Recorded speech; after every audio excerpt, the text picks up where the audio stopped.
Hi, I'm Phil Lowe at the Furniture Institute of Massachusetts, and this is the Art of Woodworking.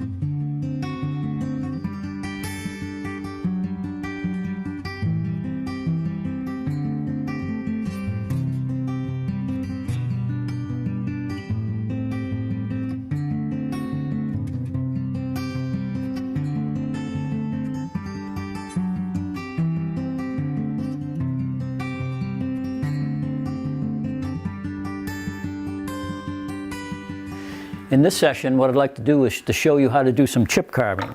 And if you recall from one of the first episodes, that's a motif like on this little box where you find, the geometric forms and we make stab cuts and make little chips, and you end up with a decoration like this.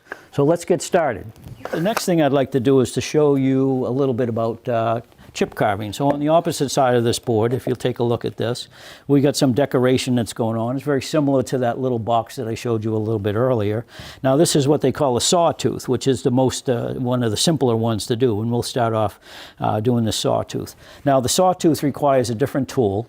It requires a straight chisel that's wider than the actual cut that you need to make, and we need to go ahead and do a layout first. So, okay, I held this to the board with a couple of sheetrock screws. So you could use, I use double stick tape once in a while, and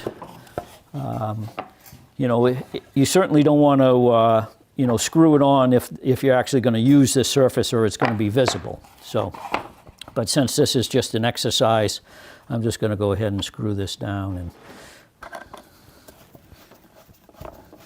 basswood is so soft it doesn't take much with just a regular screwdriver to set this in. If it was a harder wood, you'd probably need to drill some holes, pilot holes, so that you don't break the screw off. All right, so we got a clean surface now, and we're going to come in 3/8 of an inch or so, or 3/4 of an inch.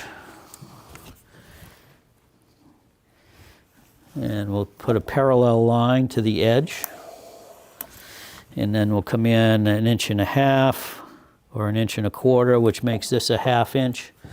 How about it? What is that? Yeah, it's about a 1/2 inch. Okay, and we'll run another line. And this is a fairly simple layout. Basically, if we take a square, this is a 45-degree angle, and if we work off of the end here, and wherever these intersect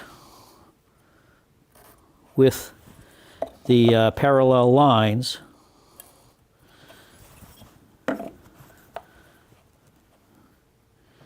we just need to draw lines all the way along. Now I'm going to lay these out.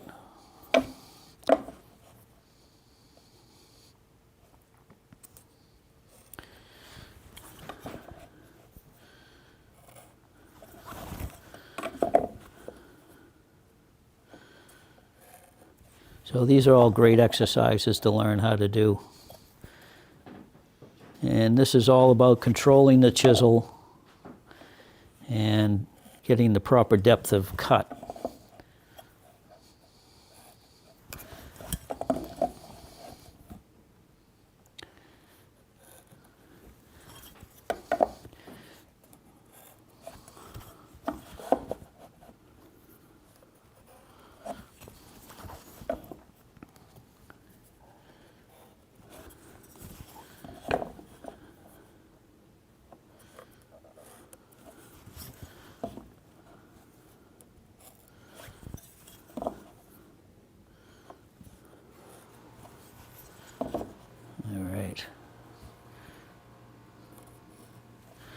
Okay, so what I'm going to do now is I'm going to try to do 2 or 3 of these along here. So they're very similar layouts.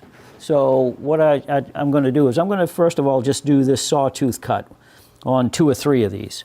And the way that we handle that is we take a straight chisel, and if we hold this on the line like so. Now, one of the things I have to be conscious of is that this bevel that I have here has to be perpendicular or straight up and down. If I put the tool straight up and down, it's actually making a V cut like this into the surface of the board, and I don't really want that to happen. I want that wall to be straight up and down. So if I come back this way, and the other thing that I have to do is I have to have it on the line, and I have to tilt the chisel. Now, if I look at the space between the edge of the chisel and the surface of the board, that's how deep I'll make my cut, because I want the cut to go from the deepest point to the shallowest point where it is making no cut at the where the two lines intersect. So I'm going to go ahead and make that cut first. And usually if you're doing this type of work, you want to do the same cut over and over again. So I'll come back in the opposite direction and make that cut. And you have to be fanatical about putting it on right on the line. And now we're going to come back with 3 cuts. This one needs to be a little bit deeper. I'm going to come back in this direction, and I'm going to make 1 cut, 2 cuts, 3 cuts, maybe 4. The 4th one's right up to your line. Now what we're trying to do here is to try to get a nice consistent depth of cut and have that plane go all the way across. And again, we're going to make 1, 2, maybe 3 cuts. Make sure the corners cleaned out well and you got a nice flat surface. So this is what we call chip carving. And as you can see, we're taking 1 chip, 2 chips, and then 3 chips. And make sure that the corner is cleaned out. So, you know, if you just continuously go across like that, you'll end up with the same pattern like you see here, going all the way across. Now, if we go ahead and alter these slightly with vertical lines at every other point of intersection, we're going to make these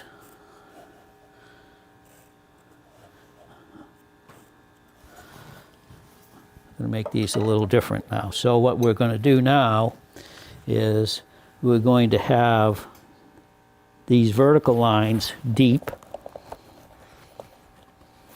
and then the opposite deep, and then the opposite deep, and the opposite deep, and the opposite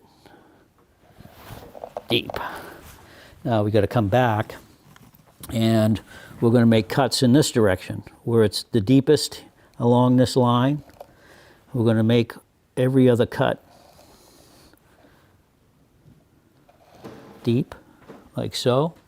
And then we're going to come back in the opposite direction and make every other cut deep. And then we have to do the same on the opposite side.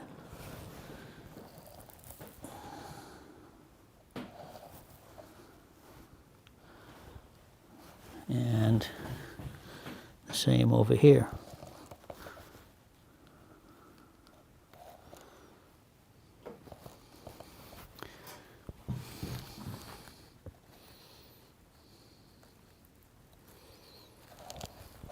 Okay, now we're going to go back this way. We're going to make cuts coming in this direction. And we want to finish up right along that line. We'll do the next one.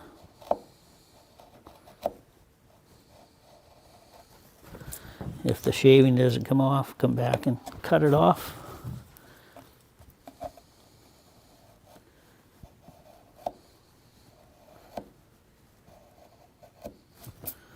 Okay, then we're going to come back in the opposite direction.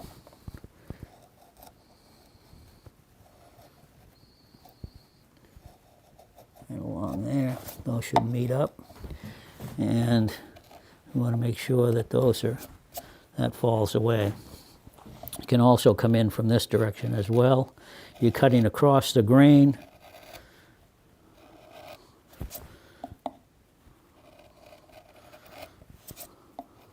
So it's a matter of whether or not it gives you a smooth enough surface.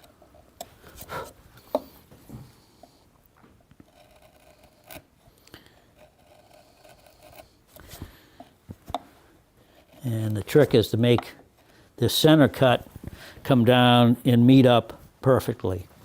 So we'll do the opposite side now. Couple of cuts. Now, depending on how deep you make these cuts will depend on the shadowing. If you get too deep, sometimes it's a little difficult to get the tool inside there, because if you look at the tool, when we angle it ever so slightly, this is no longer perpendicular, so the cut coming in is slightly angled. So you have to be able to, contend with that.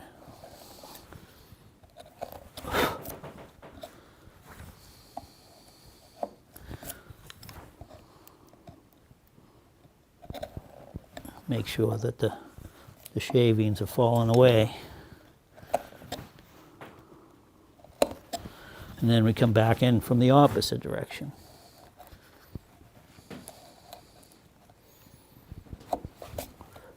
And one of the tricks is controlling the cut as well. So when I'm grabbing a hold of the tool this way, I'm actually pushing with my right hand and I'm restricting the cut with my left hand. So I'm not just careening through, which would spoil my work.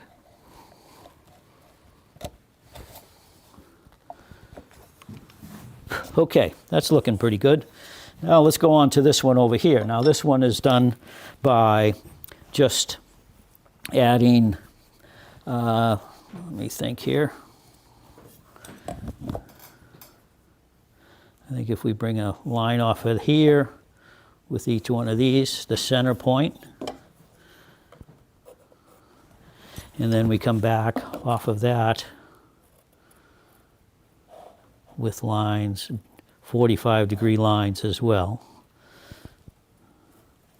So you notice that you can create numerous patterns with just this 45-degree cut.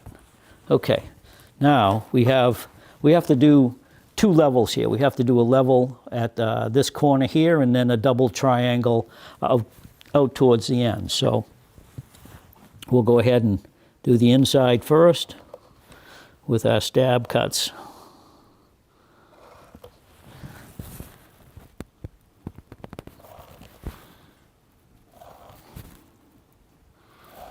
You got to be crazy about making sure that your tool is lined up with the line this way, and you got the same angle each time. So you notice how I grab this, I sort of restrict myself from going too deep.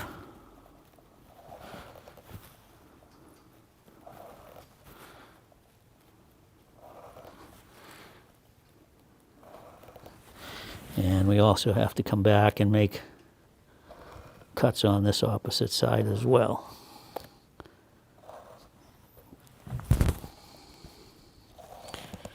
Now I'm going to take these two outside triangles off first, this way.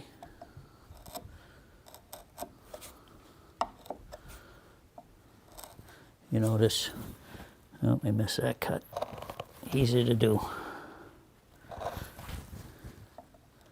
And then come back.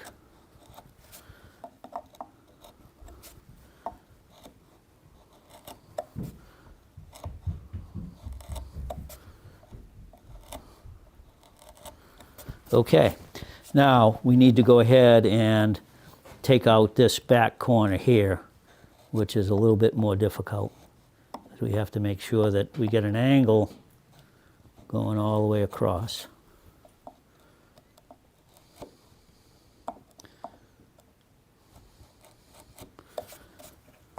And it's all about creating the shadows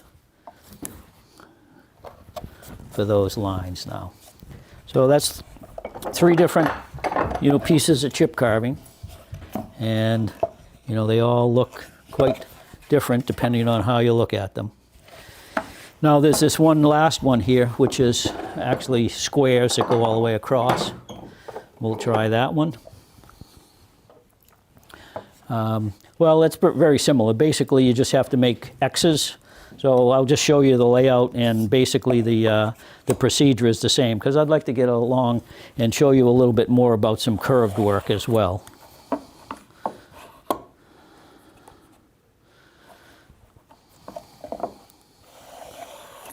Okay, so if I start off here like so, I basically have to do this and then start off with just these to begin with. I'll just do a few of these. And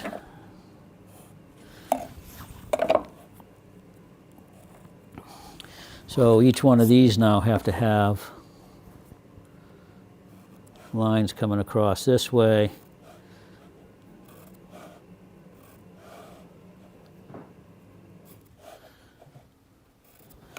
And we're going to go in the opposite direction now, which is like so. These are going to be angled cuts. So we're making these X's through here. And come back in the opposite direction. So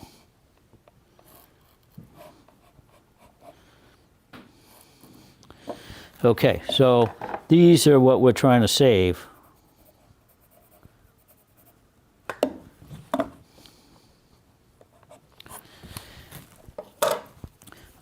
A smaller tool might be a little more of use here. Try this one. So we're going to make these cuts like so.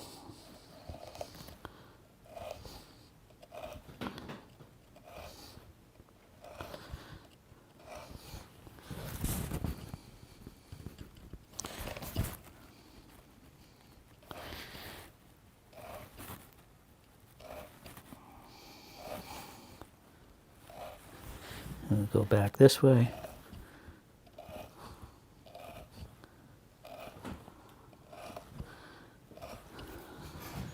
And back in this direction.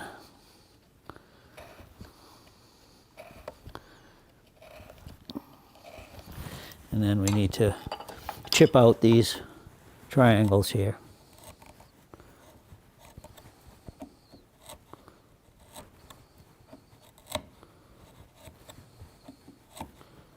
And you can certainly see how that's starting to form now. So that's a pretty good start for some chip carving. I think if you look online, you'll find a lot more about doing some curves and so forth, but you can certainly see you can develop some simple patterns with just a couple of simple tools. Okay, the next thing I'd like to do is just show you, how we carve on curved surfaces like this. So this is what we call carving the donut. And the donut, when you learn how to do this, it really is eye-opening as far as grain direction is involved. So when we think about this now, if we see that the grain is running from myself to the other side, I'm going to put a center line in this way, and a center line going across this way. So basically you've got 4 quadrants. And I'm going to carve the outside of this now. I'm going to round it off using a gouge just to soften the surface. But the thing is that you're going to find is that if I carve, this quadrant here, if the box of straws is actually running through the piece in this direction. So if I have the box of straws here, if I carve in this direction, I'm going to be laying those straws down. So this outside is going to be I need to carve in that direction. On this quadrant over here, this gets flipped over like so. So I'm going to be carving in this direction. So this is the direction of cut there. And then what happens here is if I flip it over in this direction, you know, the direction of cut is in this direction. So I'm going to be carving in that direction. And then if this gets flipped in this direction, if I carve back in this direction here, I'm going to be going with the grain on in each one of those quadrants. Now I'll just grab a, let's see, let's try a number 520 here or something like that. So I can confidently, you know, take a cut. You know, let's say if we want to carve this around all the way to about there and down to about here.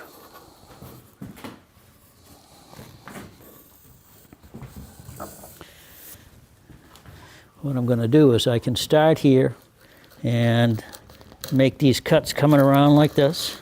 You notice that those are cutting nice and smoothly right to about the center line there. And I can go a little further back here because we got straight grained. And if I go here, you notice it's cutting beautifully right around.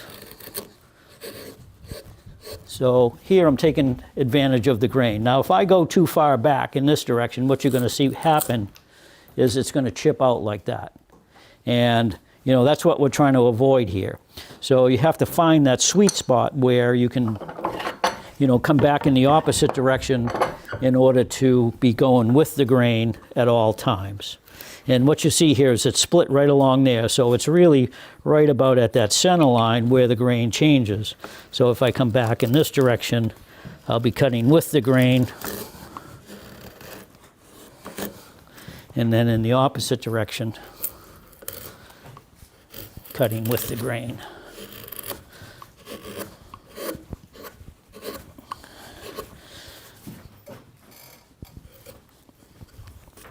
Okay. Now, one of the things that happens if I want to carve the inside of this, this donut, what happens is the grain direction changes completely in the opposite direction. So, in other words, this quadrant here now, if I look at the fibers coming out like so, I need to be carving in this direction. So the carving direction is here, which is completely opposite of what we had on the outside, which was going in the opposite direction. And this one flips over, and we're carving in this direction. And then simultaneously like so. So instead of starting at the corners here and coming around to the very ends, we're going to be starting, you know, in the at the ends and coming around to the center. So this is going to flip around like so, and we're going to carve in this direction. So the arrows, you know, tell the story here. Now, in order to reach inside of here, I'm going to introduce that second tool, which is the back bend, which will allow me to make my cuts easily because the handle is going to be up out of the way. Whereas if I try to use something like this, what happens is that the blade will hit the material and start to bounce on me, and it'll leave a surface that's irregular. So when I go to start my cut here, what I'm going to do is come around in this direction and around in this direction. And again, it's trying to make those cuts match up. And around in this direction. And around in this direction.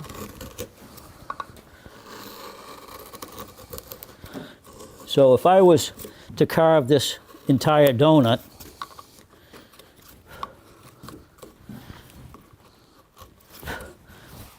on both sides, top side and underside, I would have to carve in 16 different directions. 4 going around the outside in this direction, 4 around the inside of here, 4 more on the opposite side on the outside, and 4 more on the inside. So 16 different directions in order to carve, you know, this one circle. So this is a really important lesson, and if you're going to do any carving in the round, this is one of the lessons that you really have to think about, because when we start to carve on curves, you know, this is where, you know, the rubber meets the road, let's put it that way. So for now, I'm Phil Lowe at the Furniture Institute of Massachusetts, and this is the Art of Woodworking.